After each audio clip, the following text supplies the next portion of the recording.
Adapun kronologis tangkap tangannya adalah sebagai berikut.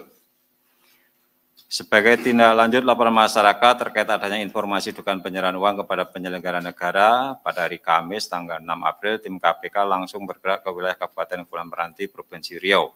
Tim KPK mendapatkan informasi adanya perintah MA untuk mengambil uang setoran dari para kepala SKPD melalui RP selaku ajudan Bupati. Selanjutnya sekitar pukul 21, tim kemudian mengamankan beberapa pihak yaitu FN dan TM ke Polres Meranti.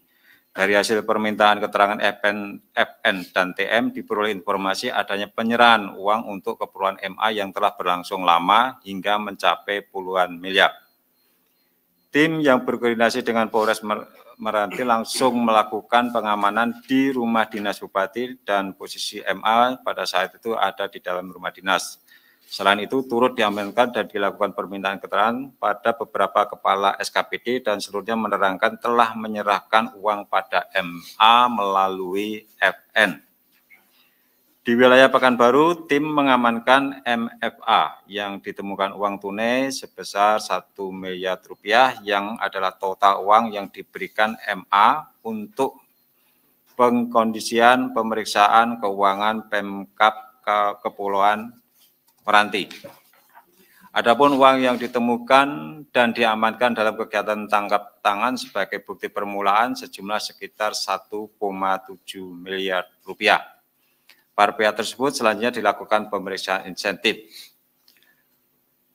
Selanjutnya konstruksi perkara diduga terjadi MA yang terpilih sebagai Bupati Kepulauan Meranti periode 2021 sampai dengan saat ini dalam memangku jabatannya diduga memerintahkan para kepala satuan kerja perangkat daerah SKPD untuk melakukan setoran uang yang sumber anggarannya dari pemotongan uang persediaan atau UP dan ganti uang persediaan atau GU. Masing-masing SKPD yang kemudian dikondisikan seolah-olah adalah utang pada MA.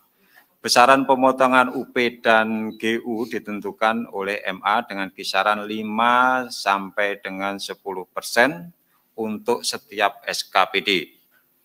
Selanjutnya, setoran UP dan GU dalam bentuk uang tunai dan disetorkan pada FN yang menjabat Kepala BPKAD Pemkab Kepulauan Meranti sekaligus adalah orang kepercayaan MA. Setelah terkumpul, uang-uang setoran tersebut kemudian digunakan untuk kepentingan MA, diantaranya sebagai dana operasional kegiatan safari politik, rencana pencalonan MA untuk maju dalam pemilihan Gubernur Riau tahun 2024. Pada sekitar bulan Desember 2022, MA juga menerima uang sejumlah 1,4 miliar dari PT TM melalui saudara FN yang bertindak sebagai selaku kepala cabang PT TM. PT TM ini bergerak dalam bidang jasa travel perjalanan umroh karena memenangkan PT TM untuk proyek pemberangkatan umroh bagi para takmir masjid di Kabupaten Kepulauan Meranti.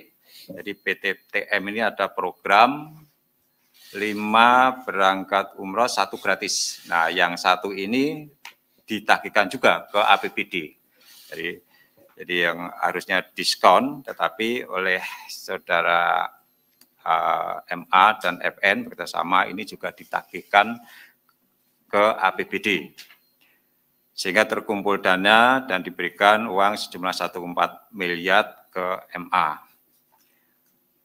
Agar proses kemudian untuk yang klaster yang ketiga, agar proses pemeriksaan keuangan Pemkab Kepulauan Meranti tahun 2020 mendapatkan predikat baik, yaitu WTP, MA bersama-sama FN memberikan uang sejumlah sekitar 1,1 miliar pada MFH selaku Ketua Tim Pemeriksa BPK Perwakilan Riau.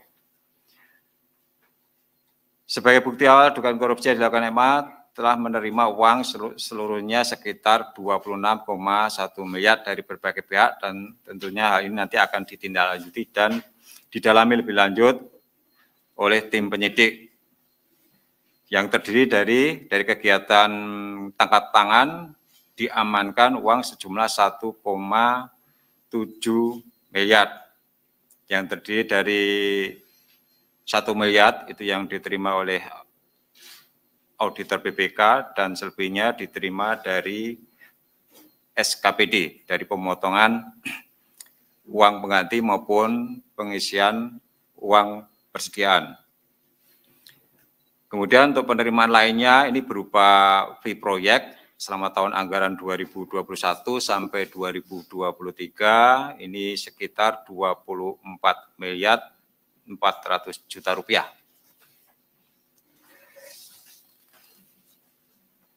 Pada kesempatan ini KPK telah menetapkan 3 orang tersangka, yaitu yang pertama MA, ini Bupati Kabupaten Kepulauan Meranti, periode 2021-2024, kemudian FN, ini Kepala BPKAD, PMK Kepulauan Meranti, sekaligus juga merangkap sebagai Kepala Cabang PTTM. Kemudian MFA, ini Auditor Muda BPK Perwakilan Provinsi Riau. Para tersangka tersebut disangkakan sebagai berikut. MA sebagai penerima suap melanggar pasal 12 huruf F atau pasal 12 huruf A atau pasal 12 huruf B atau pasal 11 Undang-Undang Nomor 31 Tahun 99 tentang pemberantasan tindak pidana korupsi sebagaimana telah diubah dengan Undang-Undang Nomor 20 Tahun 2001 tentang perubahan atas Undang-Undang Nomor 31 Tahun 99 tentang pemberantasan tindak pidana korupsi. Selain itu, MA juga sebagai pemberi melanggar pasal 5 ayat 1 huruf A atau pasal 5 ayat 1 huruf B atau pasal 13 Undang-Undang Nomor 31 Tahun 99 tentang pemberantasan tindak pidana korupsi sebagaimana telah diubah dengan Undang-Undang Nomor 20 Tahun 2001 tentang perubahan atas Undang-Undang Nomor 31 Tahun 99 tentang pemberantasan tindak pidana korupsi junto pasal 55 ayat 1 ke 1 KUHP. Kemudian FN sebagai pemberi diduga melanggar pasal 5 ayat 1 huruf A atau pasal 5 ayat 1 huruf B atau pasal 13 Undang-Undang Nomor 31 Tahun 99 dan seterusnya. Kemudian MFA sebagai penerima melanggar pasal 12 huruf A atau pasal 12 huruf B atau pasal 11 Undang-Undang Nomor 31 Tahun 99 tentang pemberantasan tindak pidana korupsi sebagaimana telah diubah dan seterusnya. Kemudian terkait kebutuhan penyidikan, para tersangka dilakukan penahanan oleh tim penyidik masing-masing selama 20 hari pertama terhitung mulai hari ini tanggal 7 April tahun 2023 sampai dengan tanggal 26 April tahun 2023 sebagai berikut. MA dan FN ditahan di rutan KPK pada Gedung Merah Putih, sedangkan MFA ditahan di rutan KPK pada Pomdam Jaya Guntur. Pada kesempatan ini KPK juga menyampaikan terima kasih pada pihak Polres Kepulauan Meranti yang telah memberikan dukungan selama kegiatan tangkap tangan dan hal ini sebagai bentuk sinergi sesama aparat penegak hukum. Kemudian juga dukungan masyarakat menjadi prioritas bagi KPK untuk bersama-sama melakukan pemberantasan korupsi. Pemotongan anggaran oleh kepala daerah menjadi salah satu modus korupsi yang rentan terjadi di daerah. Modus ini menjadi perhatian KPK karena rantai korupsinya saling terkait mulai dari perencanaan, pelaksanaan, hingga pertanggungjawaban keuangan, sehingga mengakibatkan kerugian yang besar bagi keuangan negara. Demikian saya sampaikan. Terima kasih.